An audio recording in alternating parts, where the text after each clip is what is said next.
She didn't shout. She didn't fight. She simply refused. And that small act shook the foundations of a nation. This is the story of Rosa Parks, a woman whose silence was louder than 1,000 protests. The woman who sat down and changed America forever. It was December 1st, 1955, Montgomery.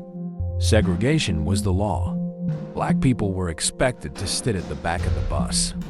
And if a white person needed a seat, they were expected to stand. No questions, no resistance. But that night, after a long day at work, Rosa Parks said no.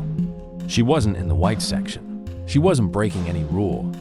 But the driver wanted more room for white passengers. He told her to move, and she didn't. Rosa's actual words: "No, you may do that. The only tired I was tired of giving in." That moment would change history. She was arrested, fingerprinted, looked like a criminal. But she didn't flinch, because Rosa Parks wasn't just a tired seamstress. She was a lifelong activist. She'd spent years fighting quietly for justice. She investigated the assault of black women. She registered voters. She had even trained in nonviolent resistance just months before her arrest. So when she made that stand, or rather, refused to stand, she knew exactly what she was doing. Her arrest sparked something that no one saw coming. By the next morning, leaflets had been printed, churches filled with voices.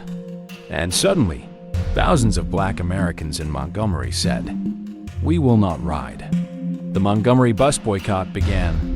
For 381 days, people walked to work, carpooled, rode bikes. Some even rode mules. They were harassed, fired, threatened, but they never gave in. And at the center of it all was Rosa. She had lost her job. Her husband lost his too. The phone rang day and night with threats. Eventually, she and her family had to leave Montgomery altogether. But still, she never stopped. In Detroit, she continued to fight for fair housing, education, and justice. She worked for Congressman John Conyers for over 20 years. She protested apartheid. She marched in Selma. She supported the Black Power movement when others stayed silent. She didn't do it for fame or power. She never got rich. But she stayed the course. And in time, the world honored her. She received the Presidential Medal of Freedom, the Congressional Gold Medal. And when she passed away in 2005, Rosa Parks became the first woman in American history to lie in honor at the U.S. Capitol Rotunda. But her legacy isn't in the awards. It's in the millions of footsteps taken during the boycott. It's in the courage she passed on to Martin Luther King Jr., to John Lewis, to the generations that followed. And maybe the most powerful thing about Rosa Parks is that she didn't see herself as a hero. She said, "I would like to be remembered as a person who wanted to be free, so other people would also be free." She didn't raise her voice.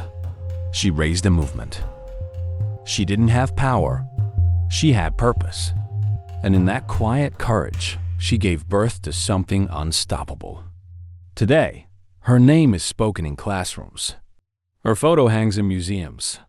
Her spirit walks with every step toward justice. Because Rosa Parks didn't just change a law.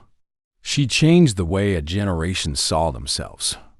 Not as passengers on a broken system, but as drivers of change.